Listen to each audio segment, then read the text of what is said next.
the way from the UK straight back home to Miami. Welcome, ladies and gentlemen, back to Green Flag TV, where we are set for race number 2 of season 13 of the Beer League. Welcome to Jumping Trucks here at Homestead-Miami Speedway. My name is Little Rempel alongside Acinni. We bring you all of racing action here from start to finish of round 2 here this afternoon. Finn, the first ever race on Green Flag TV where the Lucas Oil Pro 2 light pickup trucks is set to be featured. Not the environment I pictured us racing these trucks at, but hey, I'm not complaining. I would say the picturesque infield is going to get a lot of use. I think we're going to see some cars making judicious use of the infield of this. Normally oval, but also road course with these Pro 2 lights. I'm super psyched to see them. I don't think we see them enough in iRacing in general, so looking forward to it. Stadium Super Trucks always put on a dang good time here on the surface, and you mentioned that infield turf going to get a lot of use. I think that's something important to note about today's race, right? When the 15-minute sprint race rolls around, it is going to be critically for a no track limits race. So drivers are going to be able to corner cut all they want. Track limits are not going to be enforced. They will be enforced, however, as I understand it, for the main event. So that's going to make this for a rather interesting opening 15 minutes of action here. And, you know, really for the first time in beer league competition, we're getting set to see a wildly different sprint race than the main event. Yeah, it's going to be, I think, a bit of pandemonium for 15 minutes, and I think they're going to settle down as they get into the feature race. But I'm super curious if that track limits marker there includes the ability to go running around the oval or not, and how that impacts things.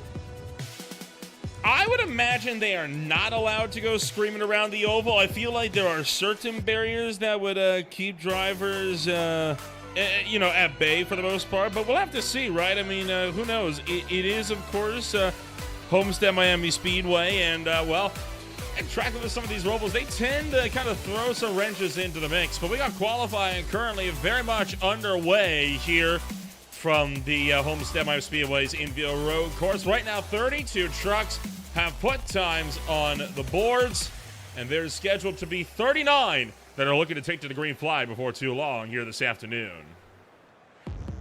Yeah, with 39 getting qualifying lap times in, they're sticking to track limits here for qualifying to try to get themselves a good starting position. I believe currently at the top of the timing tower, Henry Lieberman getting a 141.99 as his best, but only just ahead of Austin Tucker, who is almost identically tied with Kyle Blevins right behind him.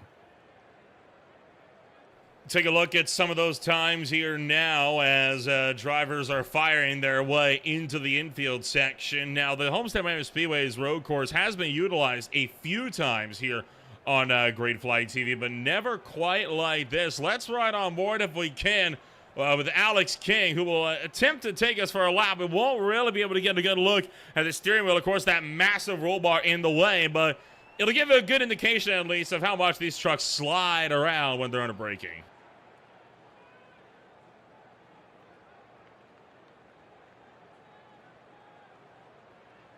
Turn 1 obviously going to be treacherous here tonight, fans. You saw that fast blast through the left-handers. Of course, these extremely slow meandering corners in the opening sector before you get some blast down the straights for what would normally be relatively good drafting runs.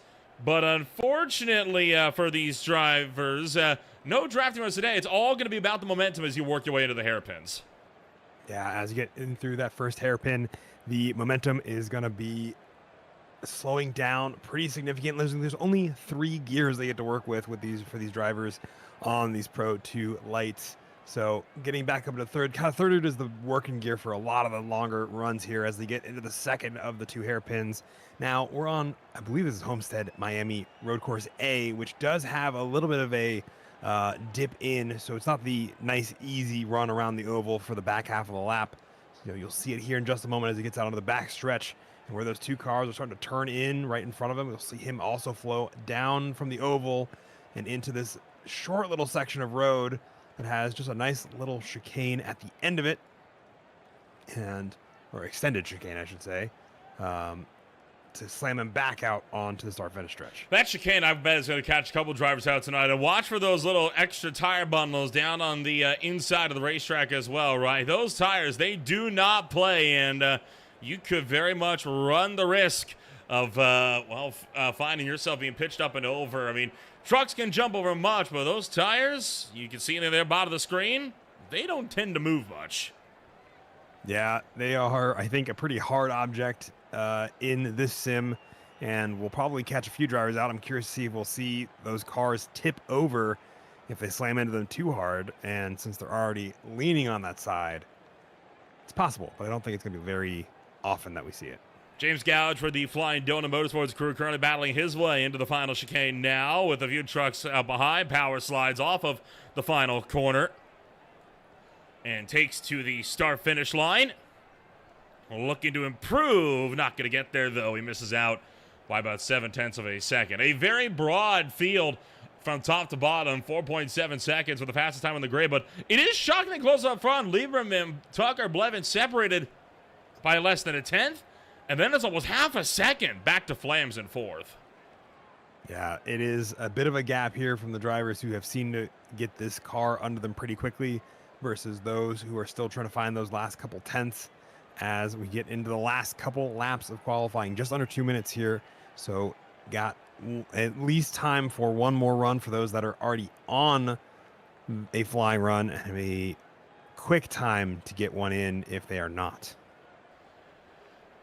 Diving down hard on the brakes as Alexander Bueller fights his way, looking across the start-finish line this time by. Does he improve with a 142.7? Yes, he does. It's a 142.2, but it doesn't count. He went off track, so that's going to be an end of the lap for him. While they have no track limits in the sprint race, they still have to abide by them here in qualifying, or iRacing is going to invalidate your lap, and that's caught a lot of drivers out. In fact, it took us until about 6 minutes into the session here, Finn, just to get even 5 times on the board.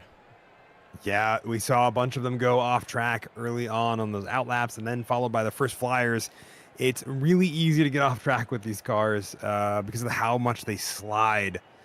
Because the tires they have are meant for off-road and for dirt racing, so it ends up being a little bit less grippy than what we usually see on track tarmac racing machines. Of course, trucks that these ones would normally race on the iRacing servers include the likes of Crandon, Bark River, the Wild West Motorsports Park, and the Wild Horse Motorsports Park as well. And they've even made some appearances on some rallycross tracks as well over the periods. Jordan Babcock jumping up to the number 11 spot for his final time of the afternoon, while Chris Flam's going to bail out to pit road. And we're in the final 2 minutes, but I'm not seeing a whole lot of drivers making improvements. Yeah, Jordan Babcock, I think, was the last one that I saw move up the timing tower lately. Ben Williams also setting a personal best, but I don't think it was a huge improvement in terms of the number of positions he gained. But we'll have to see who else gets those done and dusted here with just a minute left in qualifying. 1 minute to go. Austin Tucker runs off the road. That is likely going to invalidate his final lap. But, man, you can see, I'll tell he was gunning it. He is going to take the chance to make an entry attempt on pit road. Jay Kasich trying to see if he can improve. He currently sits 6th on the board to the 142.590. Goes all the way down onto the apron, and he will not improve. So no dice there for Jay Kasich, and that looks like it's just about going to close up qualifying. That it is. I think maybe if Aaron Thacker can get back around to the start-finish stretch, we might see him try to get a lap done, but I don't think many are going to be improving. All of that said and done, the field going to most likely just kind of call it from there, as checker flag will officially fall on the qualifying session here this afternoon. That means it's time to take a rundown on what the starting grid is going to look like for the 15-minute sprint race coming on up here this afternoon for Big Truckas. It's Henry Lieberman starting on pole position alongside Austin Tucker. Just behind them, it's going to be third place contender Kyle Blevins. The only other driver within a 1/10 of a second, and then almost 4 tenths back is Alexander Bueller. Row 3 on the grid, it's Chris Flams. He starts alongside Jay Kasich, with now row 4 on the grid, holding the likes of Chris Bright and Scott Fleming. Top 10 closed out by Matthew Dupuy and Ringo Harrison. Chicken Runners teammates starting 9 and 10. With the top 12 headed up by Alex King and Jordan Babcock. Back to the field, it's going to now be the likes here of Eric Ronenberg, Ben Williams, John Combs, Ron Wolf, Darren Bai, Adam Joseph Mailhut, Jason Lee, Kyle Smith, Tyler Carlton, Carson Catlin, Jeremy Castro, Aaron Thacker, Jamie Gouge, Ryan Murphy, Greg Beckman, Tom Adol, Ryan Verhulst, Ethan Condi, Justin Wilson, Stephen Purcell, Evan Campbell, Gabriel Gonzalez, Henry Morris, Alex Cofford, Giovanni Romano, Tyler Augustino, Chris Zofer round out the 39-car field. A very healthy grid for these cars is going to make for some very intense racing, I get the feeling, as we get into this heat race, especially with the lack of track limits. But I think it'll also make for a spicy feature here in just a little minutes time as well. Well, you can see drivers lining on up at the start-finish line. They are raring to go. These trucks, of course, are not accustomed. They're not accustomed to these asphalt starts, but they have started upwards of, we're talking 10, 12 wide at big tracks like Crandon, right? So 2x2 wide should, in theory, be more than enough for drivers to be able to handle, but who knows? It could go either way. Several drivers returning to the beer league. Drivers like Stephen Purcell coming back for more, as well as we're seeing, for the first time in a long time, Justin Wilson making a return to the series after he was competing in the Ole Miss World Gold Series at New Hampshire Motor Speedway just 24 hours ago. You can hear a lot of revs starting to build here as drivers are eager to get this show on the road, and the green flag is out. We are racing as, holy cow, it is a complete pandemonium, and no one wet. The green flag finally drops way back in the field. No one was waiting for the lights to go down, and everyone's got penalties to jump at the start, and how about that? They're taking the oval. Yeah, I got the feeling when they said that the penalties would be clear, the oval might be the way that they chose to go out, and boy howdy, has it become. I hope you also were excited for an oval race with your road course race today. And one very unusual thing, every single driver with penalties as they all fire their way, coming up and around in the turn. Numbers 3 and 4, we may as well call it. We'll call this like it's a NASCAR race for the 15-minute sprint race. Why the heck not? Chris Flams up front, continuing to battle it out for the top spot as drivers are hot on his heels, right behind him, making their way down towards turn number 1. We got a big mess up here at the top side of turn number 4. Yeah, a whole host of cars, Tyler Carlton, as well as Gabriel Gonzalez and Evan Campbell getting looped up in that one. And well, drivers are trying their best to just kind of swing this one out as best as they can. Of course, it is not an easy task as we're going to look to go 3 wide for the lead of the race now. Down in the turn numbers 3 and 4. Bright on the inside. Flams in the middle. It's Tucker up on top. And you got Matthew Dupuis trying to punch his ticket down to the inside as well. Clear for the spot as they head back down. Look out. Cars going around to the front straightaway. They're able to gather it up. We got more problems behind. Look at the mess. It's 4 wide behind. At one into the inside wall. That's Tom Adol. Yeah, Tom Adol having a little bit of a fender bender earlier on before they got on the start-finish stretch. Now, oh my goodness. These cars so pliable when you push them less than. One of the nice things I think about how these cars get their traction really allows them to work with a sideways car, and it doesn't turn immediately into the loss of traction and the car just spinning off and building up into a 5-car pileup. Somebody needs to make this an actual race series. This is fantastic what we're seeing here, right? As he got Chris Bright working himself up. You know what this reminds me of? Those old drafty cars games. That's effectively what this has turned into right now as Bright, Flams, Harrison, Dupuis. I mean, you got to remember, these guys are running this track like it's Daytona, and they're running Gen 7 stock cars at 190 miles an hour. I would say these cars are definitely sliding around like they're fucking, as they're Gen 7 stock cars. And I get the feeling they're having a great time doing it.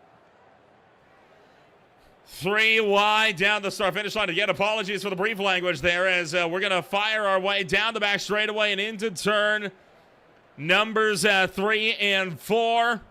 Bright looking up top, and he's got contenders going with him. They're looking for 4 wide for the lead of the race. It's not going to happen, though, as you look to fight the way up and around, making the way to the start-finish line as running over the NASCAR Turn 4 camera. Still 3x3 wide. Chris Bright, though, with that inside line, has got a strangle on the field, but he's got not a lot of help down there. Look at Flams up the middle. He's shoved through by Ringo Harrison. Ringo Harrison giving him a bump draft as they get into turns 1 and 2 for NASCAR. And you can take a look here on board. It's so, it's just really claustrophobic as a result of how close these cars are all to each other. And as this pack has been dueling out here at the front, you also have the second pack behind them all catching up. So it's gonna be a very unique set of experiences as they get back around. They're not catching. They have very much caught. Look at the scene from the air as to the mayhem that is taking place out here, Homestead-Miami Speedway. Chris Flans pulling clear out of top. Heck, let's just call the whole race with this angle. This is going to be the only way you can really get a proper view of everything. Yeah, I would say it's the only one where you really get a good understanding of how many cars are just packed into one small section of, this is still arguably the widest part of the track if you include all the road sections they are currently skipping. And they still have managed to get themselves all boiled up like they're in sardines. There we go! That's going to be massive as drivers are sent spinning. Austin Tucker down to the inside. I think that was Harrison that caught the wall. Tomato fires across the racetrack, and he absolutely pounds the 549 of Kyle Smith into the outside wall. And it looks like, for the most part, they're able to gather it up. The main field has been absolutely shattered, and ninth on back, struggling to catch up with 10 minutes to go. Well, with how much this front pack has been battling, I don't think it's impossible if the people trailing in the back get it organized and find dancing partners to get back up to the top area. But the top three, all within, I think, the same team, are really working together to get themselves out in front. So I have a bigger question for you here, because these trucks are not used to the usual shenanigans. Right, remember, these trucks are used to dirt racing. Do they have the fuel to go 15 minutes at top gear at full throttle like this? I think they just might. Because these trucks usually don't run races more than 10 laps or so on a dirt track. That is usually true. I think because of how this has been set up, I get the feeling they have just enough fuel. Austin Tucker put in the chat prior to the race, and I'll use that as my reference point, that he said, add full fuel. That makes me sound like you can go the distance if you have filled up all the way to the top. Well, but we'll have to see. That's relying on braking for the road course. Hold on. We got cars onto the apron here. Two below the line is Ron Wolf, and going down there along with Eric Ronenberg. And that's going to cause an overtake for the lead here. You got three teammates that just cannot get linked up here. Ron Wolf able to drive through on the inside line for the top spot. And Ronenberg almost hooked him for the top spot as well. That second pack closing in. It absolutely is. I think as these guys figure out where they want to be on the racetrack, the rest of the field slowly catching up as they all fly. It's definitely, I think, one of the more unique ways you can do oval racing, and I gotta imagine it's pretty fun. You know, we've been talking about some potential things behind the scenes here on Green Flag TV. This is giving me a lot of ideas, and giving a commentator any ideas is dangerous, extremely dangerous. And this is giving me a lot of ideas in all the worst ways. As Eric Ronenberg tries to straddle that apron, trying to get some more rotation into the truck, but that doesn't help you holding momentum out of turn 4. That it does not, especially as you see the three wide again for the lead coming back around. We're only halfway through this 15-minute sprint race, just reaching the halfway mark. Excuse me, we're not even halfway yet. And as Eric Ronenberg finally clears a little bit there, 4 wide. Oh no! Hold on to her. They're able to gather it up somehow. These cars are so forgiving, and I think it's one thing that I think really helps, especially with the amount of contact, because you're driving, I think, one of the most unique boats that exist for not its intended purpose, and its ability to kind of catch slides, I think, really benefiting these drivers as they are getting, fender benders and a little bit of door banging, and they continue to go 3 wide. Now, we're not For going the to flash up the lap timer, right? Because it is right now displaying permanently as this being the final lap of the race. That is not accurate, obviously, to this race, because it was anticipated in the 9-lap race on the road course. It was not anticipated in the ovals. We can confirm 6.5 minutes to go on the clock. We're over halfway there. 4 wide again, down to the turn numbers 3 and 4. Up top, it's going to be the number 1 of Henry Morris, and I think that's Alex King that he's trying to work with up there as well. Yes, as I they believe power so. down the front. Yeah, Alex King working boy. with them. Oh, There no. we go. Oh. Carson Catlin going to be spun around in that one. All things considered, not a terrible crash. At least not yet. It's hold on. Way up to the top side. Stephen Purcell manages to duck around him. Keeps that car going the right direction. Nobody else gets wrapped up with Carson Catlin, who I think is able to get that car turned around there. Oh, sorry. Excuse me. Adam Joseph Mailhot gets that car turned around. Once again from up top. 5.5 minutes to go. We are currently, well, I can't even tell you how many laps are taken away because all the laps keep getting invalidated the second they cross the line. But I'm thinking, what, maybe 40, 45 seconds a lap thereabouts? I'll see if I can pull out a stopwatch and give you an accurate number, but that sounds right. Well, we'll track Chris Bright here. He's up on the high side in the number 10 truck as he works his way up and around into turn numbers 1 and 2. And boy, the whole sim is just struggling to keep up to pace with all the absolute carnage of what's going on here at this racetrack as Chris Bright powers through to the lead of the race. We are hitting 30 seconds now. We're still only back there in turn 3. So, yeah, listen, we're going to be about just shy of a super speedway lap at a track like Daytona, Talladega for your average stock car race. Coming out of turn number 3 and 4. Loose moment as he almost gets turned by his teammate Ron Wolf to the line. About 47 seconds is what they're hitting on average. Yeah, it seems, like you said, about the same pace as if they were on a super speedway. I believe, correct me if I'm wrong, I'm not the most knowledge on ovals. Homestead-Miami is not a super speedway. Right? No, it is not. It is only 1.5 miles long. It is why to consider just a regular speedway. Gotcha. But that doesn't stop these guys from turning it into one. As Chris Bright, Ron Wolf, Eric Ronenberg, and more ducking down pretty much onto the apron for all intents and purposes as Bright trying to send the field up and around. And we're likely to get a photo finish here to close out this 15-minute sprint. I would have to imagine we're going to get a photo finish and then some, especially as all of these kind of dancing partners will eventually break off to try to get their own run for the win here. Oh, my. Just a moment's time. Well, the It's always a field, little scary when cars get loose. again, you can see that stem stuttering. It is struggling to keep up with what's going on here.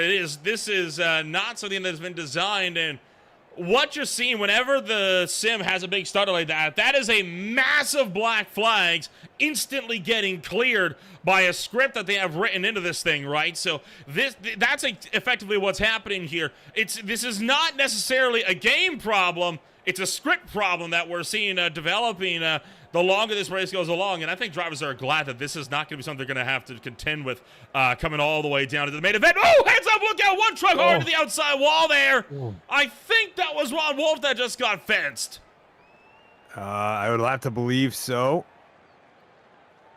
Yeah, Ron Wolf getting fenced there, but still able to get it back under control before it became a bigger issue. So they'll be pushing back through the field as the goal as everybody pairs back up. Aaron Thacker kind of staying off to the side from where he's kind of in his own race. Oh, never mind. He's okay. Okay for the time being as they drive their way out of turn numbers 3 and 4. There is well under 5 minutes to go. Barn to the flagman, though, still not waving the white flag. 3 wide for the lead as you got Chris Bright in the middle. You got one of the Hale Satin trucks up on top. And now for the lead, it's going to be Flams and Ronenberg. 2 minutes on the clock, about 3 laps to go. With 3 laps to go, I get the feeling we'll see them be friends for a moment longer.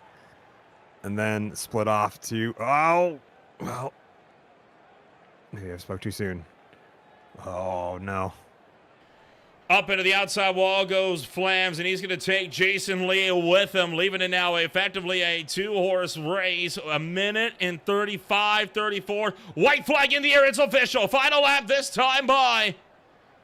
As the field struggles to fight their way up and around, they'll be looking for the checker flag at the line. You saw the white was waving that time through, I think prematurely, personally. But remember, the sim thinks they're running the road course, which is why it's acting like this. Eric Ronneberg being pushed clear by Jordan Babcock as they look to see who's going to be finishing where. When does Babcock make the look for the top spot here this afternoon?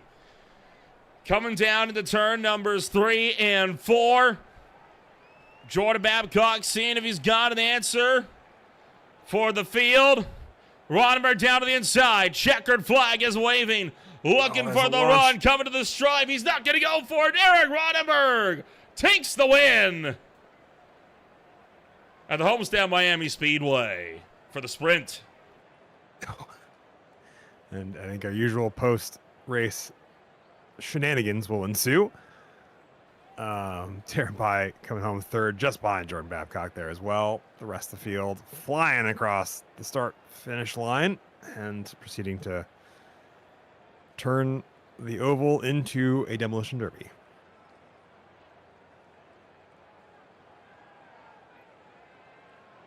Well, all of that said and done is going to put us at the end of a very trying sprint race of the field, and we'll put those results for the sprint race up on your screens now here. And boy, what a ride they had this afternoon, as there is the top 10 on your screens, and more action still yet to come here on Green Flag TV. An hour of main event racing, this time on the infield road course.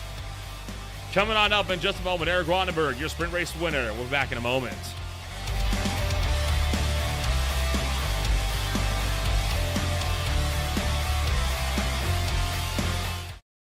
Racing isn't easy, but experiencing it is. iRacing puts you in the driver's seat with the industry's leading sim racing game. Drive on laser scan replicas of the greatest racing circuits from around the world. Go head-to-head against other drivers chosen by skill-based matchmaking to ensure competitive racing at every level. Compete across all your favorite series in officially licensed cars engineered to deliver the most accurate driving experience possible.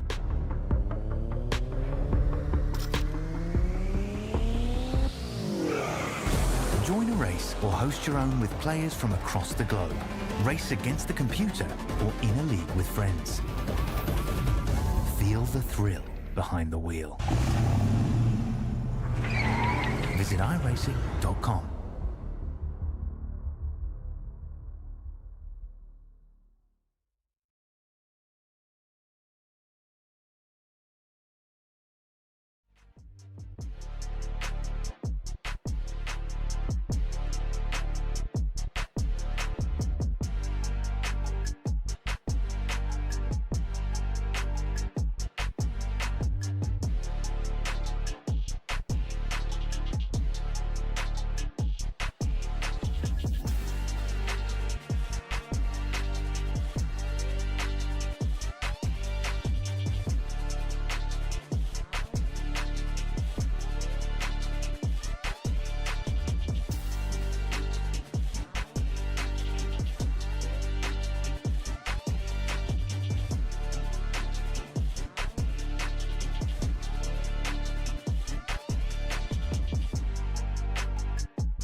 Welcome back to Green Flag TV, where we are seconds away from kicking off the main event here this afternoon from Homestead-Miami Speedway. My name is Rempel alongside Acinni, bring you all of racing action from round 2 of the Beer League.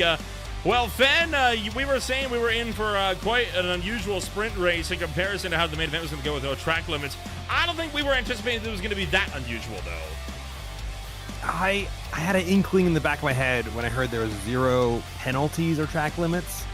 But I was like, maybe that's what it is. And then as they grid up and I see Austin put it into the text chat of the sim to make sure you're at full fuel, I was like, I wonder if they're going to send it all the way around. And I think it was still a pretty darn fun experience.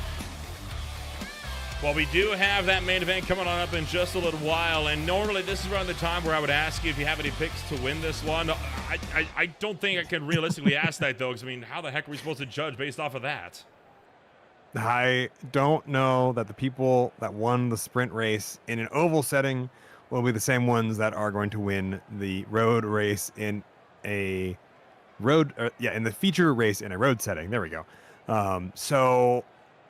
I have nothing for you on that regard. I will have to be equally pleasantly surprised at whoever does find their way to the top of the pile after an hour of feature racing here, just coming up in a moment. Well, the checker flag going to draw, or going to bring this warm-up session to a close, and it's time to see who's going to be starting where for the main event coming on up here this time by as, well, they'll line up like this coming up to you. The results from the sprint race after the top 12 invert, we'll see Jason Lee on pole position with Jake Kasich alongside him in the number 2 spot. Row 2 on the grid holds Chris Bright alongside Ron Wolf. Row 3, then you got Ben Williams alongside Kyle Blevins, and then row 4, it's Jeremy Castro and Alex King. Row 5, Chris Flams alongside Darren By, then Jordan Babcock and Eric Ronenberg. And moving down to the field, Tyler Augustino alongside Alexander Bueller. And then it's Stephen Purcell, Austin Tucker, Carson Catlin, Scott Fleming, Matthew Dupuy, Greg Beckman, Henry Morse, Ringo Harrison, John Combs, Ryan Verhulst, Evan Campbell, Gabriel Gonzalez, Todd Badol, Kyle Smith, Ryan Murphy, Jamie Gouge, Aaron Thacker, Justin Wilson, Chris Zofer, Adam Joseph Milha, Giovanni Rondo, Tyler Carlton, Henry Lieberman, Ethan Condi, and Alex Coffer bring up the 39 car field. Hey, still a very busy grid, and just because they have maybe a little more room to work with now, having to go through the road course, it's still, I think, just as interesting, and we'll see plenty of battling, I think, between these drivers as we get them back into that minute and 42 second or less range that we were seeing on this road course, and how that will shake out in an hour's time. Well, the field going to get set to go racing once again, just seconds away from that mark before 1 hour will kick off. One guaranteed. Code 69 will take place at some point, anywhere from 5 minutes in to 15 minutes from the end of this race, with the possibility of a second one being thrown in somewhere in the mix as well. Still waiting to see who's going to be starting where here this afternoon, as the drivers are going to look to fight their way on through. And the lights are going to come on this time by. And it's go, go, go from Miami. 3 trucks with black flags. Dupuy, Beckman, and Thacker all going to be sent to pit road. No, black flag clears to save them this time as they're side by side into turn number 1. Jake Kasich trying to go the long way around Jason Lee as the field thunders down into the opening couple of corners, looking like everyone, for the most part, going to get through clean. They continue to fight it out side by side for the lead of the race all the way through 2, through 3, now through 4, and through 5. Finally, it's going to be Jake Kasich who's able to pull clear, while the rest of the pack is in hot pursuit behind double file. And so far, everyone's still on the racetrack. Everyone's still on the racetrack for the moment, but we're coming into the first of 2 hairpins, and one that has a little bit of an interesting entry and exit. We'll probably see a few lunges like that as they go 3 wide through it. All get through okay. Everyone managing to survive for the time being. Here comes Kasich heading down the back chute and into the second hairpin on the afternoon. Another look to go 3 wide. It's going to be Chris Flams. Oh, locking up the rear as he slides the back end in. Gets it slowed down in time for it careens into the door of Kyle Blevins as everyone else makes their way out through the second hairpin.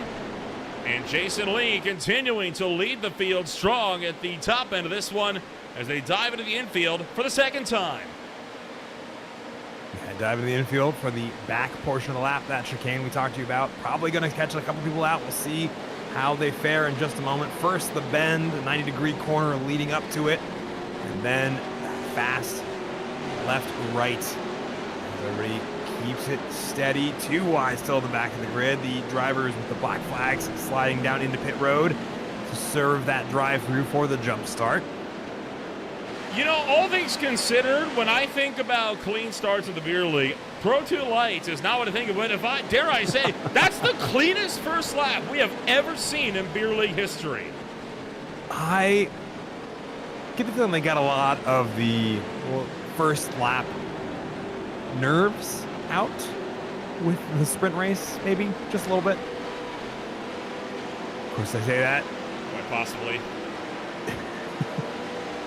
Well, you got Austin Tucker continuing to battle this one out here. Alex King situated right behind the field as well as they look set to power this one up and through. Someone's kicked up a bunch of smoke back here somewhere along the lines. There's still double file, though, in the meantime, for about 13th place as Jordan Babcock and Jeremy Castro under fire. Also side by side for second, Jason Lee under attack by Ron Wolf. Ron Wolf has been on the pressure as Jason Lee was trying to not run into Jake Kasich in front of him earlier this lap at the first hairpin, and since then is just falling further and further behind this lap.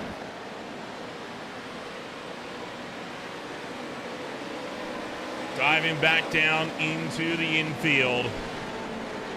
This section of the racetrack here are going to be mostly single file throughout the entirety of the night. The only time you're going to be double file in there is either somebody goes off track or if you're entering this area double file, like these two drivers are back here with Campbell and Gouge. But even there, you see Gouge running off the road. And case point as to why you want to go through the single file. A bit of panels go flying as drivers make contact. Now going 3 wide into the final chicane and bodied out there was Ethan Condi. Sorry, Gabriel Gonzalez getting bodied out there in the midst of that melee. For third, a big attack from Chris Bright to slip into the third position. Chris Bright looking to join as well. Sorry, Kyle Blevins also looking to get past Jason Lee.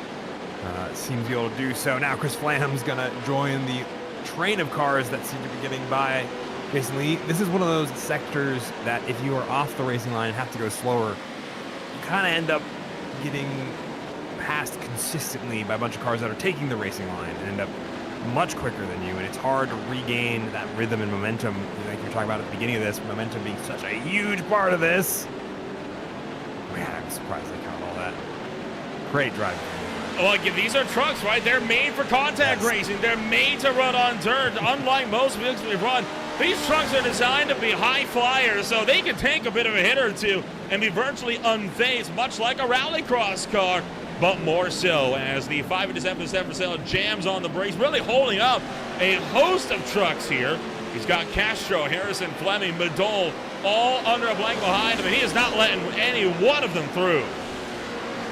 He is not, but the draft is going to play a huge factor here as we get into the Code 69 window.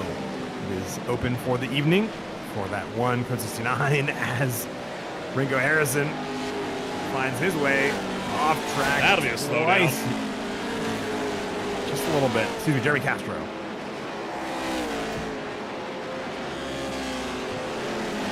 Well, the field continues to battle their way, and you can see up front Castro pulling to the inside to try and serve that slowdown, and hoping to maybe get it cleared before Steph Purcell can catch him. And if he does manage to do that, it looks like, no, he's not going to be able to do it. Purcell drives back around the outside. I was going to say, if he manages to pull that off, then, I mean, fair play to him, right, for gaming the system. But Castro now goes from offense to defense as he's now under fire from Chris Flams. And again, out wide and tipping a wheel into the grass. Yeah, really struggling to keep that car on the tarmac. It's a hard enough thing to do with these off-road trucks. Their traction is very different than we usually see on tarmac racing slicks that these cars do not have. It also makes for fantastic battles and the great recovery we've seen out of a lot of these drivers as we get a pile up into the hairpin just behind the shot. Oh, and one upside down even as Carson Catlin being pushed up on his roof, and he's been turned. He's going to get hit, and that's going to flip him upright and able to get back into it. Welcome along, by the way, to the folks at the premier sim racing outlet Motorsports Truck Series. You're not the only oval race that we had this afternoon, as these guys had a very unconventional sprint race with no track limits in these trucks. Now, of course, in the main event, being forced to abide by track limits, hence why we see them now running the road course and not having more oval shenanigans. Taking a look on what happened here in the back that caused Carson Catlin to get flipped up on his side as on the brakes here, you'll see it. Just the pile up of cars slowly pushes him over. Yeah, just a bottleneck right into the corner. Yeah. Now Justin Melhot will come here in just a moment. Flip him back upright. It almost looks like a hard flip on a skateboard.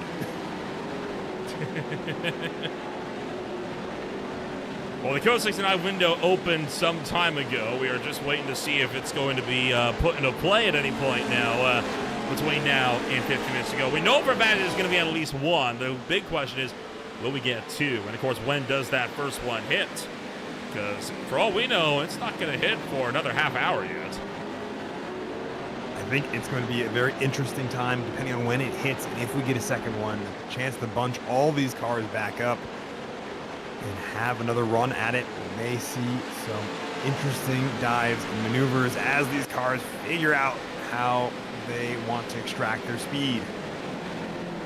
Going three wide into the hairpin once again on the brakes. Round the outside is Darren Bai and Jason Lee. Darren Bai and Austin Tucker, sorry, as they're going to fight their way around Jason Lee. Also fighting him through here is going to be Alex King. There goes By up on the high side. Eric Ronenberg has very much entered the fray as well and is seeking to establish himself in the midst of this pack. A lot of separation we're seeing now from various points in the field as a result of some of that early race carnage, and especially that multi-truck pileup.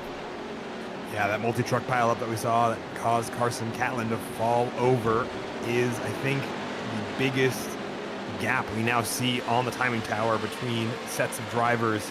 A pretty large, almost, not, I wouldn't say insurmountable, but a very large gap building between the front half and the back half of the field. But still, otherwise, only about a second separates most of these drivers, and even less as you look at the battle that we're kind of seeing here between John Combs and Tyler Agostino as they dive back out into the infield. 2 by 2 wide as they go, and the field gonna drive her in strong, 3 wide and off the road. Gonna go the 549 right behind. As the field gonna try to scramble left and right and gathering it up. Nice and smooth there for the field as drivers gonna try to sort this one out. 2 by now between Blevins and Wolf as they go down the back stretch and into the second hairpin.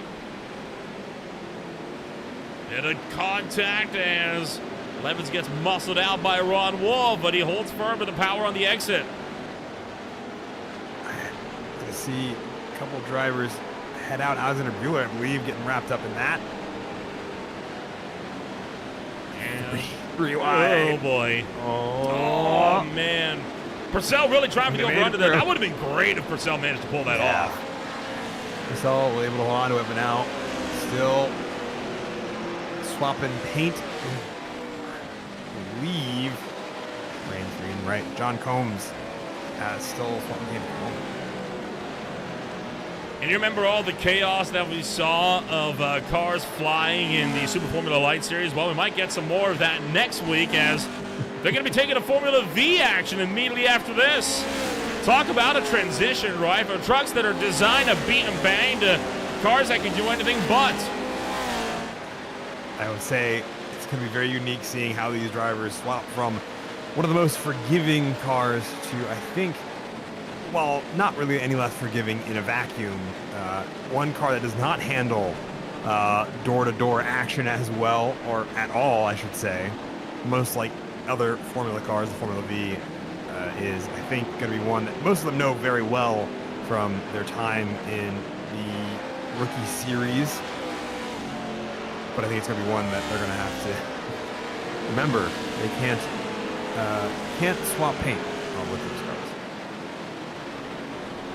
Double file for a brief moment there in the opening sector. They're going to be back down to single. No moves being made here into the first of the hairpins of the 557 of Stefan Purcell. Swings are out wide. Kyle Smith cuts in, trying to take advantage of the run as he makes his way down the chute towards the second of the hairpin junctures. Deep on the brakes, right behind them is Todd Madole, trying to capitalize on the 549, who's going to be forced to swing wider with that outside line, but Madole unable to capitalize. Campbell fights through as well, and bit of a fight here going on into the third sector. Look at Ronenberg just clearing from Darren By. Just getting around and trying to see if he can make a little bit of time back up here. Our sprint race winner trying to make some moves, moving up the order, ends up at the front of this trio of cars, but 5 seconds separate him and Alex King up the road. I think it's going to be a tall ask to get much further without some help.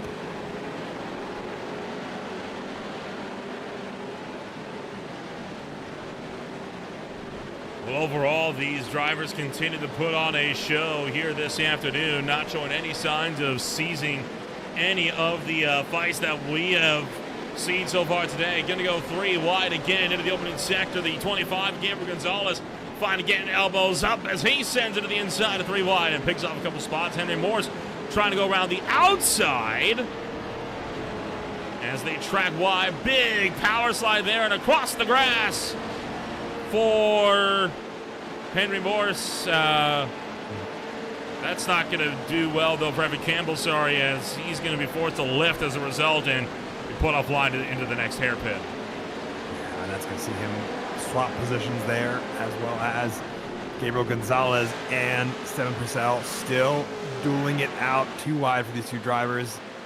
Gabriel Gonzalez finally getting powered down to end up in front of Stefan Purcell as they get into the second hairpin.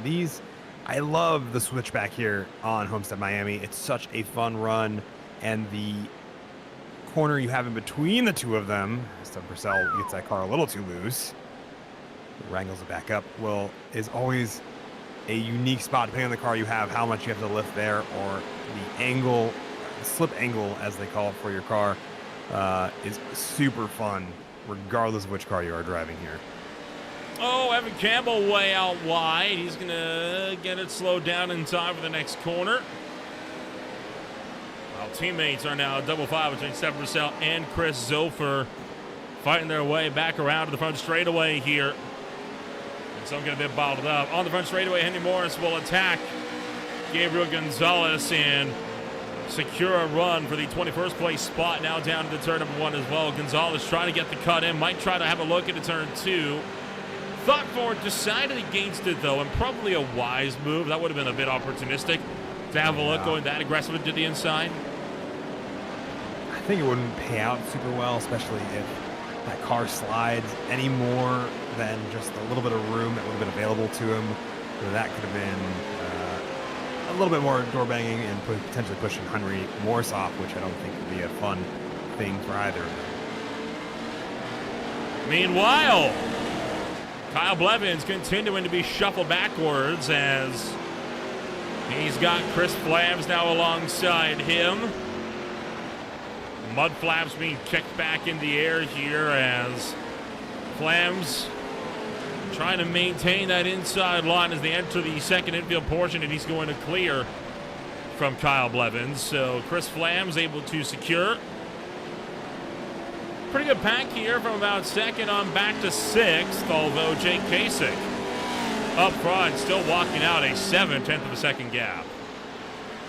Yeah, Jake Kasich keeping a pretty good space between himself and Ron Wolf. It has ebbed and flowed as they swap which one has the faster lap to lap. So we'll see if Ron Wolf can continue to pick up the pace that he has found recently. Overall, set the fastest lap of the race so far. Ron Wolf And has. here it is. Code 69 at the end of lap number 10. That is coming on up here at the end of this lap. They'll have to slow it down, so expect to see quite a few drivers bailing out to pit road here. Yeah, we had a few of the back markers, Carson Catlin and a bunch of other drivers already bail in when that call came out because they had not passed the start-finish line, or that's really the pit entry line, excuse me. So they were able to get in and get their fuel served. With how much these cars consume fuel, they have a 12-gallon tank, but that 12 gallons gets chewed up really fast with these giant V8 engines they got on the Pro 2 trucks. Diving down in the turn numbers, in the turn number next there as they make to the back straightaway. Jay Kasich still trying to hold on. The rest of the field behind in lockstep as they're going to dive down. And who takes the pit road this time by? Answer, pretty much all of the leaders are going to be coming on in. Save for Austin Tucker, who stays out to lead a lap. Austin Tucker staying out. This is going to be an interesting choice. Eric Ronenberg going to join him as well. I think those are the only two I've seen so far choose to stay out instead of come in and pit. I wonder if they're going to come back around next lap to do so, because I think they're getting pretty close to the end of their fuel numbers for the first pit stop. We're gonna have a multiple pit stop race here, which is gonna feel a little bit more like we're getting back into the oval side of things with how much they're gonna be stopping for fuel on this one.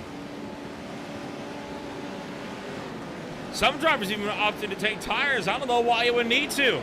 These are heavy-duty truck tires. You don't need to take those. Well, they've also been chewing them up, sliding on tarmac. So I think it's possible.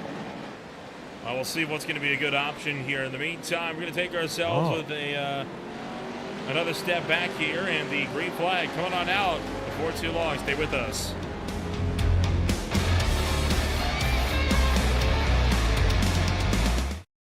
Racing isn't easy, but experiencing it is. iRacing puts you in the driver's seat with the industry's leading sim racing game. Drive on laser scan replicas of the greatest racing circuits from around the world. Go head-to-head against other drivers chosen by skill-based matchmaking to ensure competitive racing at every level. Compete across all your favorite series. In officially licensed cars, engineered to deliver the most accurate driving experience possible.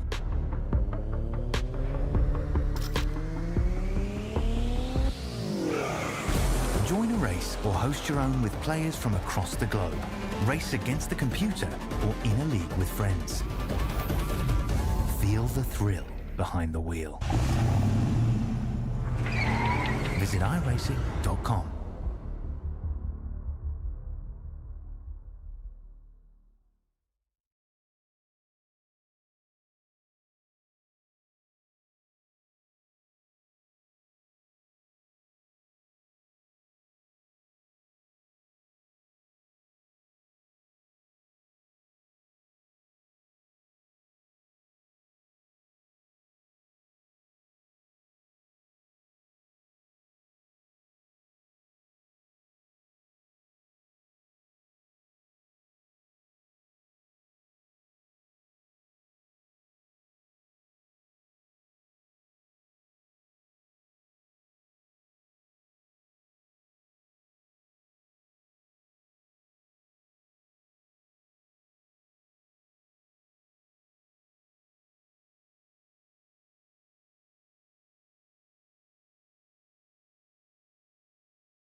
Welcome back to Green Flag TV. Code 69 still very much in play here this afternoon, but the field's starting to double on up. We're ready to go back to Green Flag Racing here at Homestead-Miami Speedway, Ben.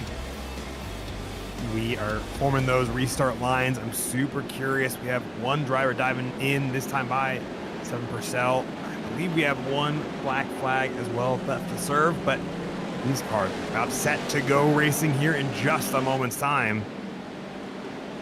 Coming up to it this time by. And not this time by. They are not going to go this time around. So they will wait just a little bit longer.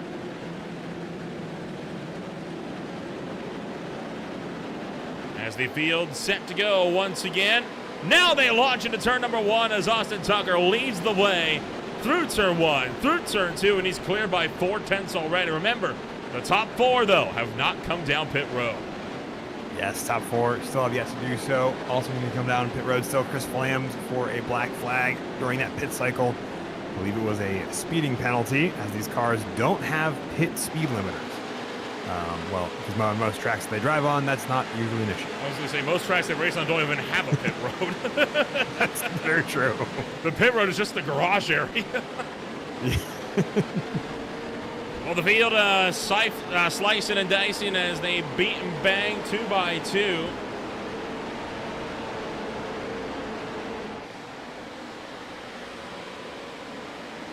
Headed on down, It's going to be a big run here coming down the straightaway as, man, locking up the brakes in deep is going to be Chris Flams as Ron Wolf able to pick up some more momentum there around the outside, trying to secure from Flams. Alex King, Jake Kasich still side by side. I think Chris Flams trying to get as much pace as he can early on here because he has to serve that black flag this lap, if I'm understanding everything correctly. We'll see him dive down into pit lane. The rest of the field zippered down, single file through that sector. Like you said, not unless they want to be or came into it too wide. We've seen drivers go too wide there. It's just so little track space for them to get around successfully. Chris Flams going down pit road to serve that black flag, while everybody else making their way up and around the racetrack and back down to turn number 1. Drivers still 2 by 2 deep in the field. And look at the 67 of Lieberman trying to send it for a ride. And oh man, stuffing her in there deep on the 87 of Alexander Bueller. Getting it in, but has to keep up with it. Getting pushed out a little wide there, 3 wide just up the road as well. You see these drivers hard on the brakes, a little bit of lockup there. Oh man. 3 wide coming around through the corner as drivers are struggling to fight this one out. Cruising up now to the head of the race here as the 11 of Jake Kasich jams on the brakes as the 187 and the 2 going at it as well. Look at all the beating and banging back here as you just saw the 99 Giovanni Romano get shuffled out sideways. Giovanni Romano picking up where that battle left off just a moment ago, trying to work his way back up the order from where he started towards the back of the grid, but did start on the grid this time. Interesting change of pace for Giovanni.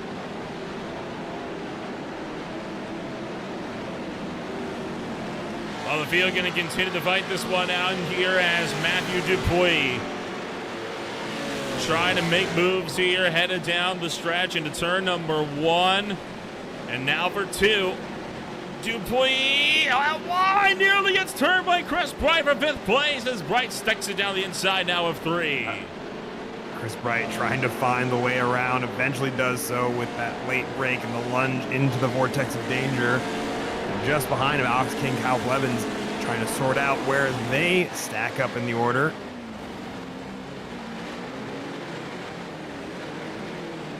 Yes, indeed, trying to stack things on up here as you see Kasich, Crawford, Williams now as well, throwing his hat into the ring, and out wide is going to go the 66. Make that the 37 of Scott Fleming. Loses out to Condi and Giovanni Romano. Able to pick up the pieces. It's too far away from ends up doing too wide with Giovanni Romano into the braking zone here. Lay on the brakes. We'll see him fly up the inside. All the rotation is there, but does he have the power on the exit? So far, so good.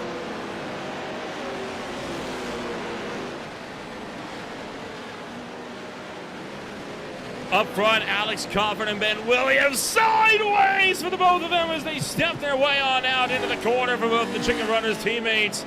They're going to both look to pick off Jake Kasich from behind.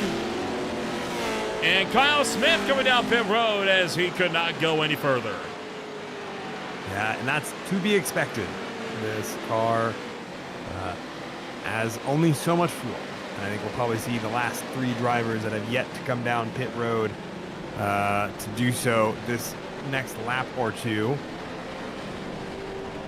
Man, Chris Bright taking a bit of an interesting line coming up and around. As the field's able to fight their way through, you've also got Dupuis fighting this one in here. Bright, Blevins, Cofford all still in the melee. Chris Bright looking to the inside of Alex King into the hairpin. Slams on the binders. Trying to hunt for that inside line and not able to get there. Good for it. Unable to find it. We'll have to tuck back in, but gets the benefits of being in the draft just a little bit. There's the look. Sticks the nose in there.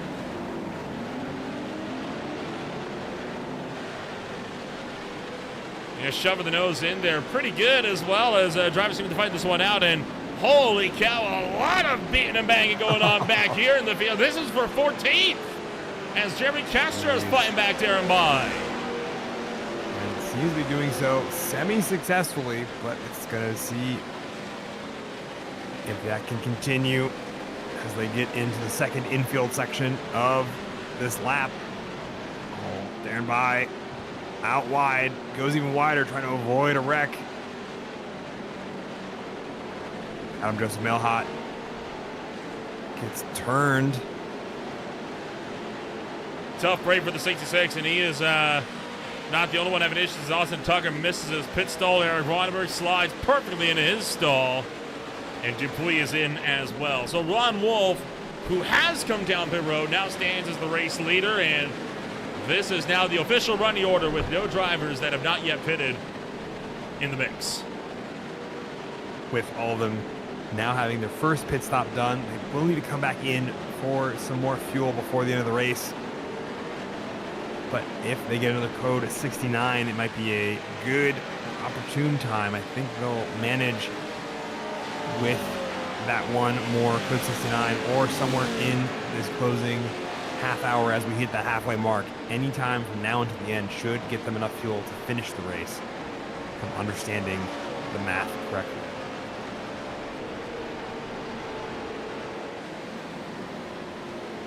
.28 minutes to go in the race, 13 before that code 69 window draws to a close. As Castro continues to fight this one out with John Combs. Jeremy Castro able to hold on. Combs swings wide, drives right through the boot full. While Alex Crawford still on the move after he started all the way back in 38th. Now up 33 positions, and he punches around Chris Bright, his own teammate. Looking to see if he can get further up the order here and keep up with Ben Williams. The two of them have been on a tear trying to get up this order. And Jake Kasich trying to find his way back up onto the top of the pecking pile before which is where he was prior to the code 69. Heads up for Ethan Conti just leaving pit road, and he has immediately been black flagged, by the way, for speeding on pit exit as well. So Conti's going to be forced to come back down pit road. Ben Williams dings off the side of Bright's car. Bright going to repay the favor as Williams tries to pinch him in. So So far, it's looking good, though. 27 minutes to go, and Ron Wolf's lead is not secure as there is Alex King on the hunt and looking to close in. Looking to close in indeed, just narrowly misses that quarter panel. And that'll cost him a little bit of time as he tried to take evasive maneuvers there. But I'm curious, the pace of Alex King right now improving and being more consistent there.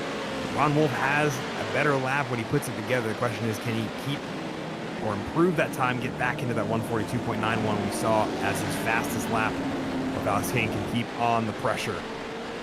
King reeled in almost a second just 2 laps ago and half a second the lap before as well. So that number 16 car has been significantly faster the last few laps than Ron Wolf. So Wolf going to be in a little bit of trouble here as, well, drivers are looking set to keep fighting this one out into the latter portions of this race. Does King go for the look here through the final corner? Not able to get the nose in there, but no, he's too wide, and he's going to lose momentum down the straight. Yeah, you can see where that car didn't finish rotating as it bumped onto the oval, and then he had to reapply rotation, which cost him to lose speed. But I'm wondering if there isn't a bit of a fuel save strategy happening out of Ron Wolf at this point because of the amount of time he's losing to Alex King, or if the tires are just that dead for him. Aaron Thacker struck with a black flag as well, and that is for the 40X incident limit, so it's going to be a drive-through penalty for the 816 of Aaron Thacker. 10 minutes to go before the Code 69 window draws to a close. 25 minutes are left, and now we see King pulling alongside Ron Wolf, and he's got to be careful because Kyle Blevins is right there, and he wants to battle for the lead as well. As Kyle Blevins also gets into this, so does Alex Cofford and Ben Williams. This battle for all of the podium spots now includes 5 cars looking to get their way to the top at the end of the evening. Alex King forced around the outside. We'll see him go 3 wide with Alex Cofford and Kyle Blevins right behind them, still too wide getting out of the backstretch. Double file as we hit the back. And King can't go over the inside, but Cofford's going to pick up a spot. His teammate, Ben Williams, sends it to the inside of Kyle Blevins. He tried to go for 4th. He's going to try it again. He shoved to the side to talk about just bullying your way through to the 4th place spot, but Blevins ain't having it. He's fighting this one back, but coming out of the corner here onto the banking, he's not going to be able to do anything about that. He slips back, and now Alex Cofford gets around King, and now we got to fight for the lead on our hands. Yeah, Alex Cofford having a better run here. Alex King getting pushed out by Ron Wolf. We'll see the 3 of them continue and swap places. Kyle Blevins on the inside now to return the favor to Ben Williams right behind them as well.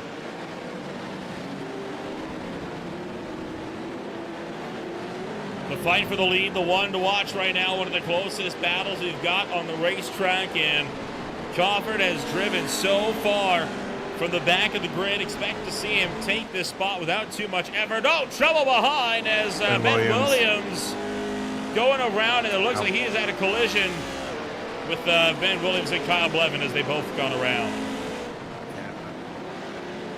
Ben Williams, Kyle Blevins having an incident there. Take a look, and you can see here, he's... Oh, man. Yeah, it just keeps the quarter panel pinned to the front bumper, turns him around, and then drives off.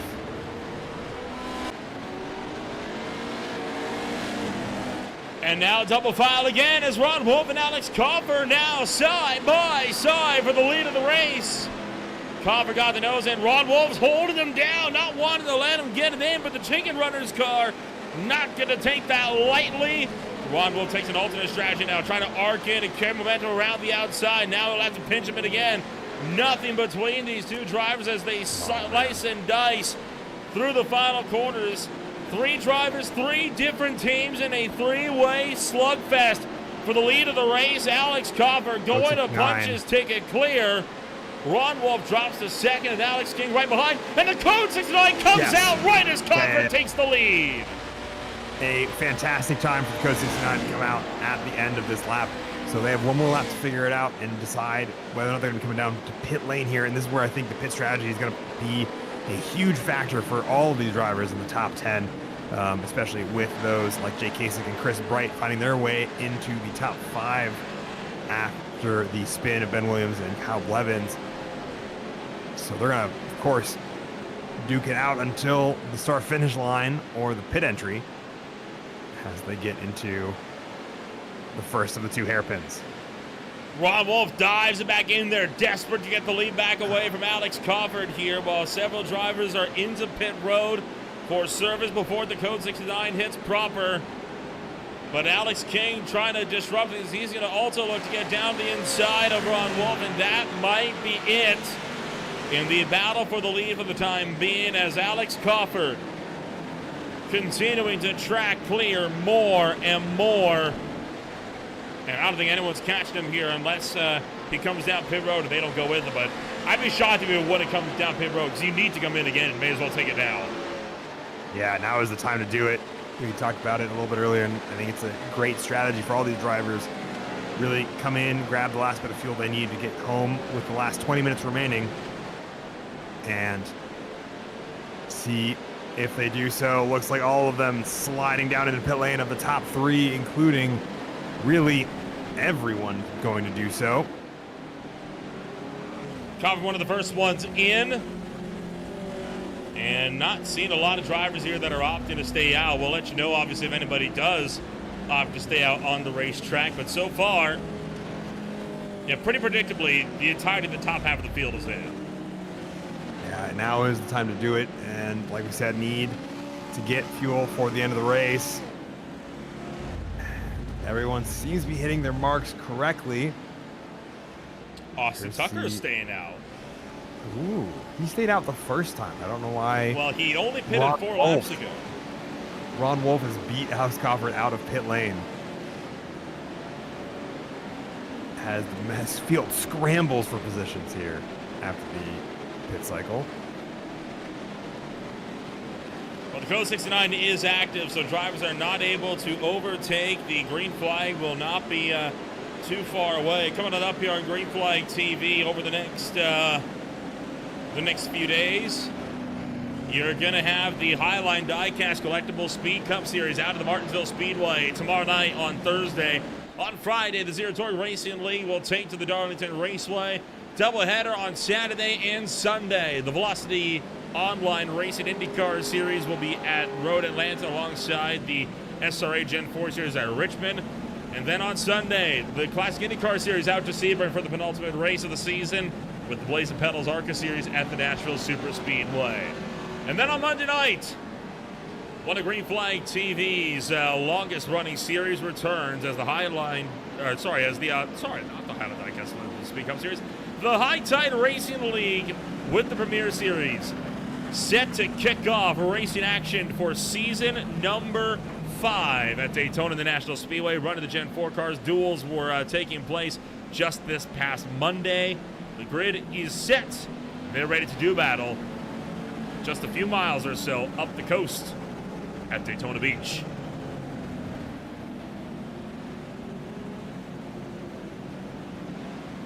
I gotta say, Daytona is a very different feel than Miami is. Oh, yeah. Even in terms of tracks, right? I mean, the pedigree of Yes. history that Daytona has. And I love, it's such a fun dichotomy as well if you include the road courses in how they've done the layout. Well, it truly is a big motorsports hub, right? I mean, they used to hold rallycross races there. Obviously, they hold club races there every year. They've had all manner of stock cars racing there for decades. They've had, they also go out there and they'll put on the IMSA race for the 24 Hours of Daytona.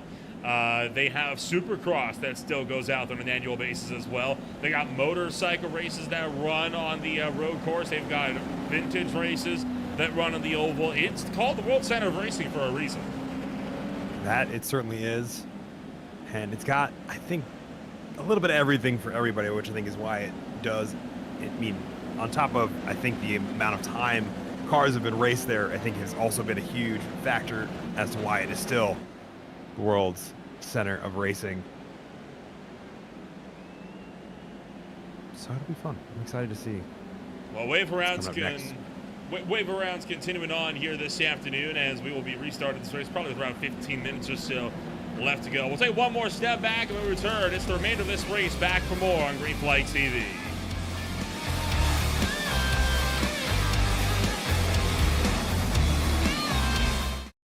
Racing isn't easy, but experiencing it is. iRacing puts you in the driver's seat with the industry's leading sim racing game. Drive on laser scan replicas of the greatest racing circuits from around the world. Go head-to-head against other drivers chosen by skill-based matchmaking to ensure competitive racing at every level. Compete across all your favorite series.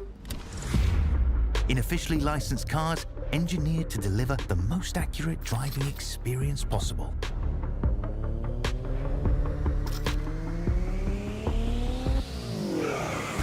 Join a race or host your own with players from across the globe. Race against the computer or in a league with friends. Feel the thrill behind the wheel. Visit iRacing.com.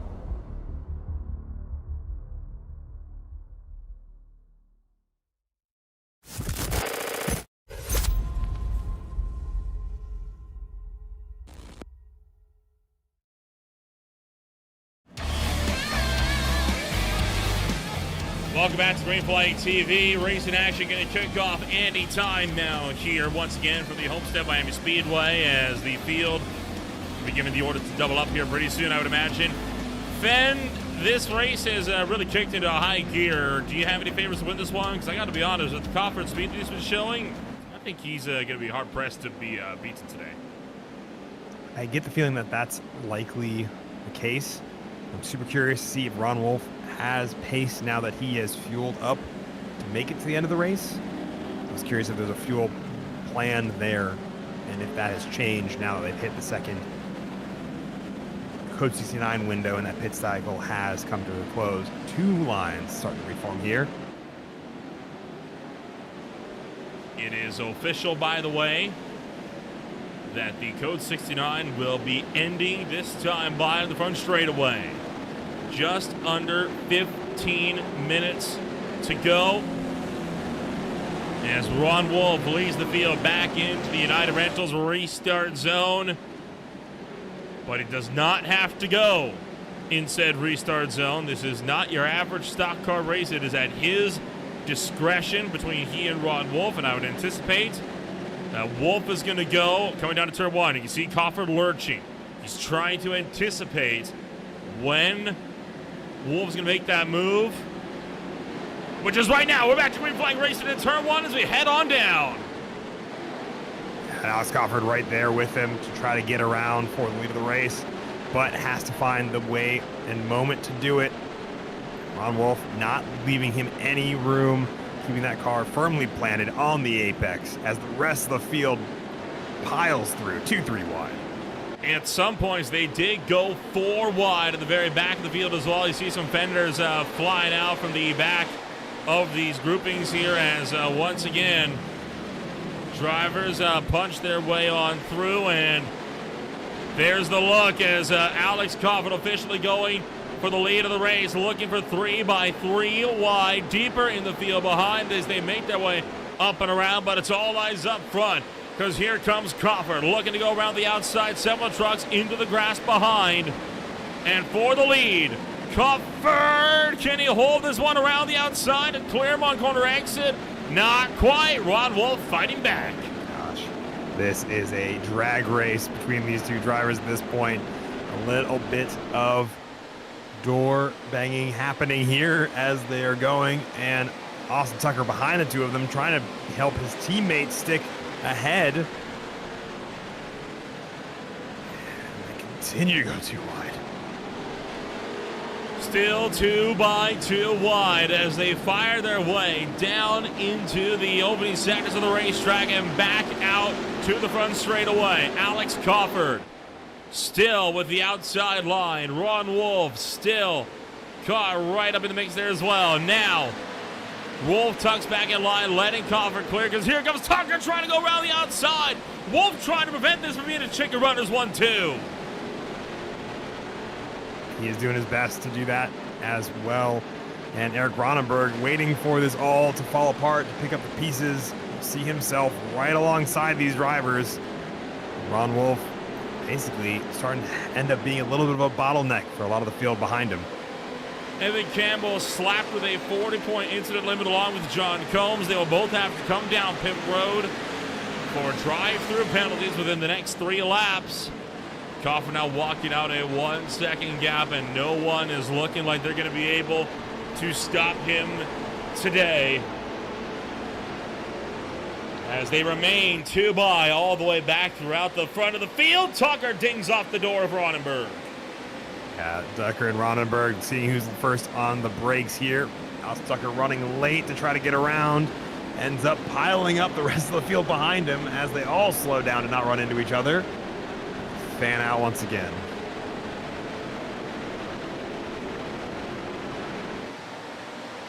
Looking for 10 minutes to go, this time by at the line.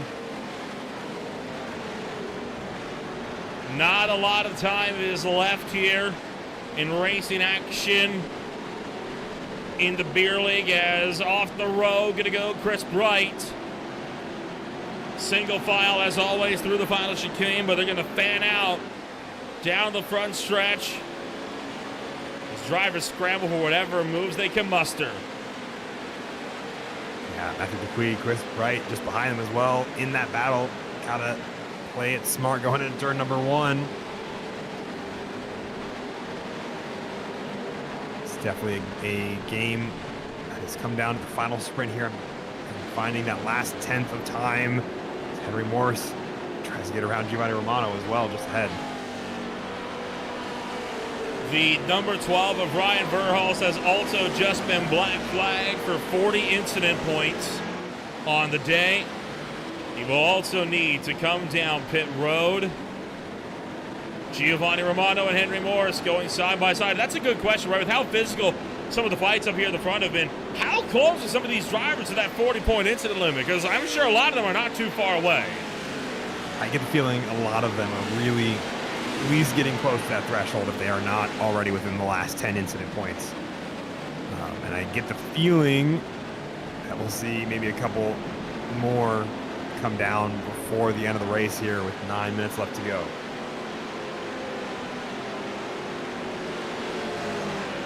Nine minutes on the clock, with lap times of about 1:43.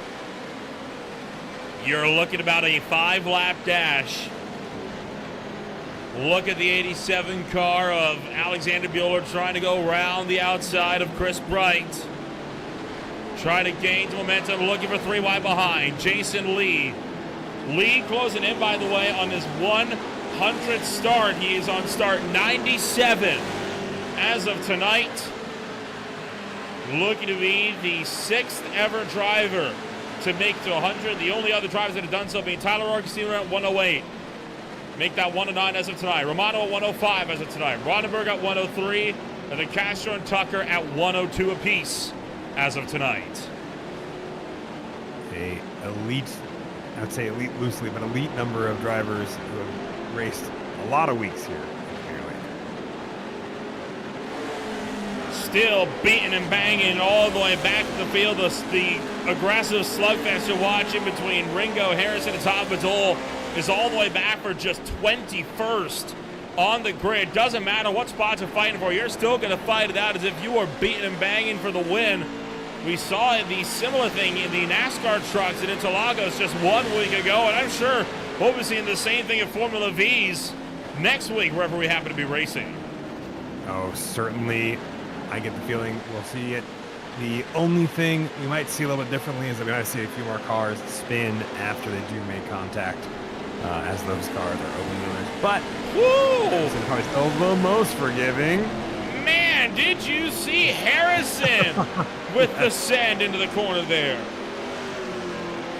unable to keep it, however, and that also tossed his teammate, Tyler Agostino, going flying out as well. And he's been black flagged for the 40-point incident with that move as well. Man, he really tried, didn't he? I mean, he made an effort, but right there, he's going to get the off track, and that sends him to 40. He'll come in, serve that, and get that sorted, as these two have been back at it since the restart here and there. Ron Wolf not able to keep up with Alex Copper at all, and Austin Tucker and the rest of the field behind him trying to find a way around. Is it weird if I almost feel cheated that we haven't had a massive bear roll today at some point? These trucks are made for it, virtually. They are, but at the same time, we did see Carson Catlin get rolled. I wouldn't even say roll. I'd say more just tipped. That's fair.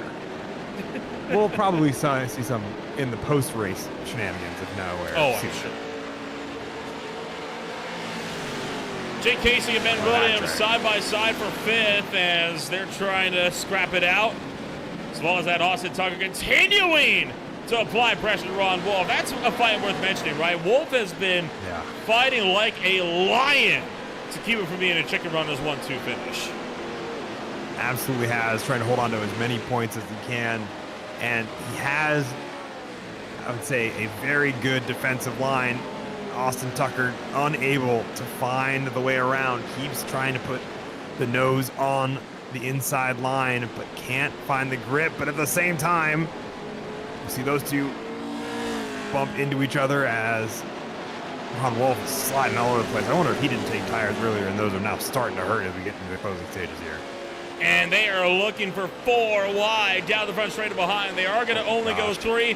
Contact is, man, getting bodied out there. Are we going to go 4 wide into the infield? They're not going to go over, but they are going to go at least 3. And now beating and banging all over the shot as Henry Lieberman pushing Giovanni Romano off the racetrack.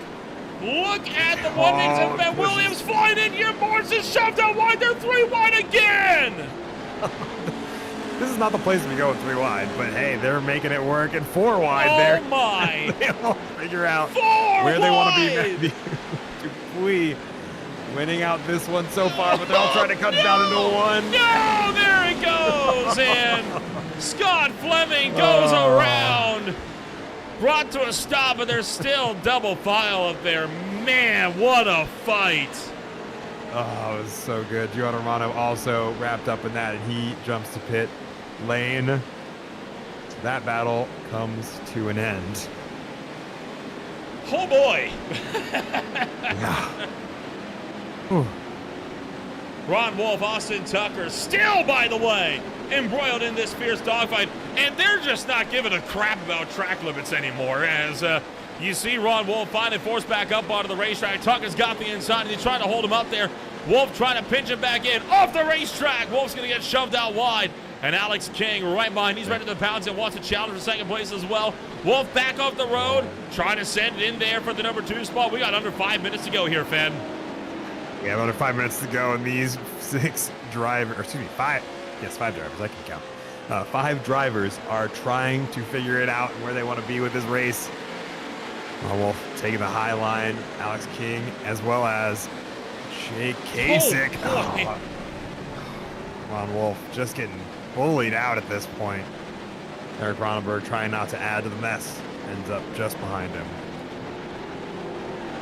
Talk about a fight here that these guys are having all the while. Alex Coburn walking out a 5.2 second cap, and with Tucker cleared by almost a second from Alex King, it's looking like it's going to be a team 1-2 for them. So looking to be a very, very good day at the office all around. Meanwhile, the fight's going to tame down for now. We'll see what happens next lap. So we got 2 laps on the docket before the end of the race. Anything can happen in 2 laps time, especially with the way these cars seem to react to one another. I'm super curious if Alex King can close the distance to Austin Tucker or vice versa.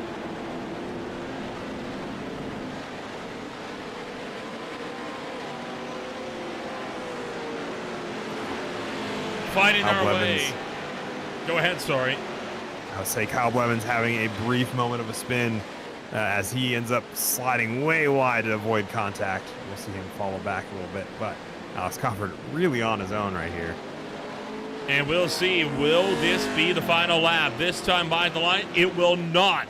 The white flag is not waving. We will have a 32-lap race. Now, officially 2 laps to go here this afternoon as all the pack behind has a chance to try to reform. And now Alex King to the back of Austin Tucker.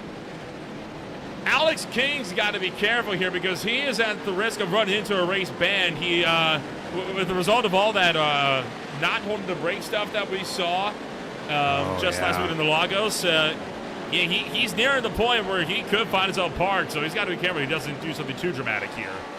Yeah, he's got to play it safe here, and that's something that usually sits in the back of my mind if I'm ever in the driver's seat. Not that I've been in that position frequently. I think I've only been there maybe once. Actually, I don't think I have been, but I would have to imagine it looms large when it's something you have to worry about in addition to driving to make sure you do so. And it's always a good reminder to touch up your racecraft if you end up being on the wrong end of the stewards.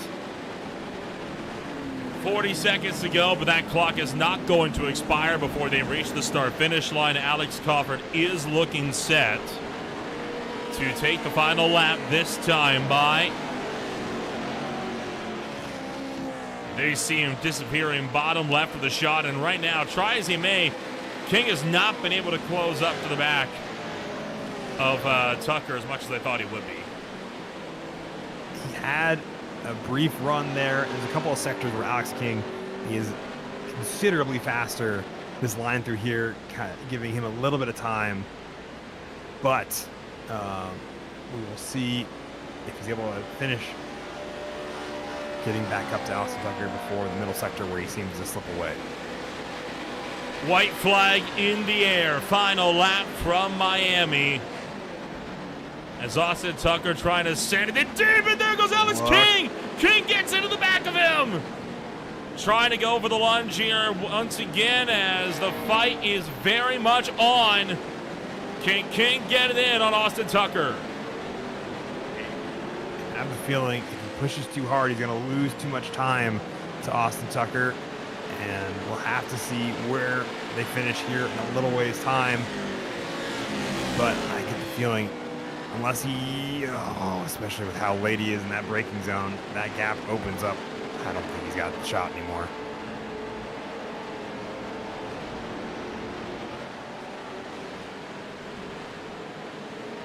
Austin Tucker continuing to hold station here. Alex Crawford at the very head of the field is continuing to pull away, and Alex King, I think, may have burned up all of his opportunities. Still a few more battles that are coming to a head here in the closing stages of this one as you see Jason Lee trying to push out Jeremy Castro. But meanwhile, Alex Crawford coming down into turn numbers 3. What with the infield of NASCAR is turn 3 and 4. It's been quite the day for Alex Crawford. Once again, pulls off a last to first challenge, and for Alex Crawford, it is win number 25 of his beer league career, while everyone else fires to the line behind him. Austin Tucker, Alex King rounding out that podium. Jake Kasich almost having a look there at the end, but unable to do so as the rest of the field comes piling down to add to the festivities. Here's a 3-wide scrap coming to it here. This is for 19th place as they're beating it out, and it's going to be Todd McDowell that wins out in that 5-car grudge match. Oh, and Carson Catlin's going to get turned into the final corner, sent into the inside tires by Harrison, but looks like Ringo Harrison might pull to the inside, and he's not going to wait for him. Carson Catlin getting done dirty there out of the final corner. That was also enough to give Carson Catlin a black flag for incidents. You know what? That might be why Harrison didn't bother to wait. Yeah. And then, additionally, Jamie Gouge also got a black flag amongst that final sprint to finish that 3 wide we looked at just before that. Well, we're about ready to take a rundown here of your official post-race results here this afternoon. Quite a wild ride that we had here throughout the afternoon, and it ends like this. With Alex Cover taking win number 25, only 5 wins away from the all-time record of 30 set by Giovanni Romano. Austin Tucker comes home second, Alex King in third, Jake Kasich in fourth, Henry Morrison fifth, Lieberman in sixth. Then it's Wolf, Rottenberg, Williams, and Bueller for the top 10. In 11th is going to be Matthew Dupuis, Chris Bright in 12th, Chris Flans in 13th, Jeremy Castro and Jason Lee rounding out the top 15, Kyle Blevins, Tyler Augustino, Darren Bai, Todd Medol, and Aaron Thacker are your top 20. Continuing down through the field, it's going to be Jamie Gouge in 21st. Then it's Gabriel Gonzalez, Chris Zover, Jordan Babcock, John Combs, Angel Smailhawk, Ringo Harrison, Stephen Purcell, Evan Campbell, and Scott Fleming for the top 30. Carson Catlin going to be 31st there. Ryan Murphy in 32nd. Justin Wilson, Ryan Verhulst, Ethan Kahn, and Greg Beckman are the 36 drivers that take home the checkered flag. Kyle Smith and Giovanni Romano end up a lap or 2 down after leaving early. Boy, what a wild race that we had here this afternoon. We're going to get set to give a chit-chat here to the drivers that finished this race 1, 2, and 3 on the podium. And we'll look to kick this one off first and foremost with Alex Crawford, as we will bring the driver of the number 19 down and into the broadcast booth here. A big day for Alex Crawford. Alex, 38 spots gained after you started dead last in the field. Your 25th win. That is quite the milestone. Hey, yeah, no, awesome truck, awesome combo. So glad to be able to get out to the front, and Ron jumped me into the pit. So had a good battle with him, getting around him. And then once I was clear of the front, I just, I just kept it clean, kept it straight, and I don't know, cruised off to victory. Talk us through these trucks tonight. It's the first time that these trucks have really been utilized in actual points-paying competition for the series. After tonight, is there the possibility this could be an option for drivers to pick this one into future seasons? Because the racing was on point tonight. Yeah, I would have definitely said probably not before the race, but the feedback was pretty good. I hate to say yes or no based off a data point of 1. Probably see what the rest of the field thinks after another season, or the rest of the season where there's 2 more of these. So, hopefully they're just as fun as they were today. And if so, then definitely possible. Overall, with you now only being 5 wins away from the all-time record, do you think that you can close the gap to that win even before the end of the season? End of the season, no. Gio's the best in this field, specifically in that stock car. So when we go to trucks, it's his race to lose. But everything else, I think I got best chance in the field to, try to narrow that gap and close it. And he's got a couple more races than me. So really, to get 5 though over him would be pretty extreme for one season. So maybe, if we got something like the SRF again next season, something I'm really good at, possibly, but otherwise, the pendulum could swing the other way and be a car that he's really good at, and could expand a little bit farther. We're happy you're joining us once again here this afternoon. Congratulations on win number 25, and we'll see you again next week, wherever we'll be racing at. Thanks, guys. Always look forward to the broadcast, and appreciate everything you guys do, so thank you. Alex Coffer comes home number 1 here this afternoon for the Chicken Runners. The first in a Team 1-2. Fenn, his teammate, stands alongside you in second place. I do indeed. Congratulations on the P2, Austin Tucker. Hi, and thank you. Wonderful racing there. Talk me through getting around Ron Wolf at the end and the whole plan there with pitting off the code 69 window there at the first one. So with pitting off cycle there, I knew it was going really close. I was showing I needed an extra 15 gallons to the end from what we started with. The tank holds 12 gallons. So with one code 69, I knew it would be cutting it close. And I think I really may have been about a lap short if we stayed green. So that second code 69 there really helped out. Fantastic driving the Pro 2 light truck. How are you feeling after one race? I think it's great. We had a test session on Monday at Lime Rock Park where we did the same thing. First race was no track limits. Second race was regular track limits, and it was a blast. I mean, these things were made to go off road. Of course, we didn't get to go off roading tonight, at least not in the typical sense. But I do look forward to the next couple races in the season where we get to see hopefully some off road action. Yeah. Well, I think it was a riot seeing these things go around an oval, which I think is probably one of the least amount of use that these cars get on top of everything else. So I think it was made for a great spectacle. Going to the Formula V's next week, excuse me. Are you excited for those as well? I am. Of course, this season's all about stuff that maybe we want to run, but not run for a whole season.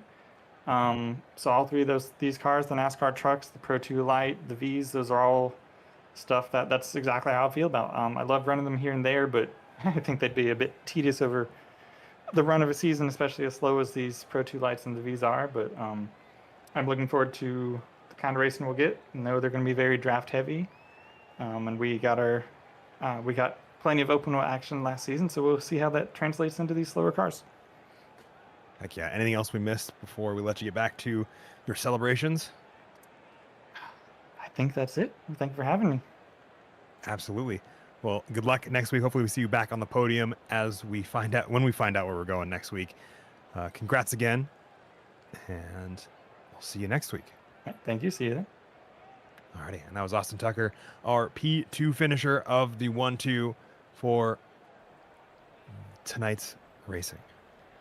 Overall, a stellar action here, a stellar bit of action here this afternoon, Finn, and I know that this race is going to continue to pick on up as the action goes along. Race number 3, just around the corner. Formula V is going to be the first one up. What's your take? Because, again, just like the first 2 races, it's going to be just as different from the first races that preceded it. We're going to see essentially the third of the trifecta we're going to be seeing more of this season, and I'm super excited because the Formula V shares nothing with what we've seen from the first 2 weeks. Not that of the Pro 2 Light and the NASCAR stock truck really have a whole lot in common either, other than they have truck body shapes and therefore roughly the same amount of aero downforce, which is next to nothing. But how these cars generate their power, how the engine placement are different for both of those machines, and it's going to be even more different as we go to a much lighter car that also has less power output than any of the cars that we've had so far. And I think it'll be different racing, but still so good, and especially a car that's very well known for a lot of the road racers here, as it's something that you get into early on, and it may be a bit of a homecoming for some of the drivers. I think it'll be great racing either way. When we go racing once again, we don't know where we're going to be for the beer league, but we sure do know where we're going to be for our leagues elsewhere here on Green Flag TV. When we go racing once again, it's going to be tomorrow night at the Martinsville Speedway for the Highline Diecast Collectible Speed Cups here. The Zero Tour Racing League is out at the Darlington Raceway on Friday night. Double IndyCar races on Saturday and Sunday. VOR Road Atlanta on Saturday. Sebring will host the Classic IndyCar Series on Sunday. And between them is the SRA Gen 4 Series of Richmond and, of course, the Blazing Pedals ARCA Series at the Nashville Super Speedway. The holy cow. The High Tide Racing League kicking off once again at Daytona International Speedway. Season number 5 ready to go, kick back to life once again in the Sunshine State. That'll be coming on up this coming Sunday or Monday as well. I want to find out more about who we are, what we can offer you. Check us out today at www.greenflagtv.com. My name is Little Rempel alongside Acinni. We'll see you all next time on Green Flag TV when we go racing again in the Beer League.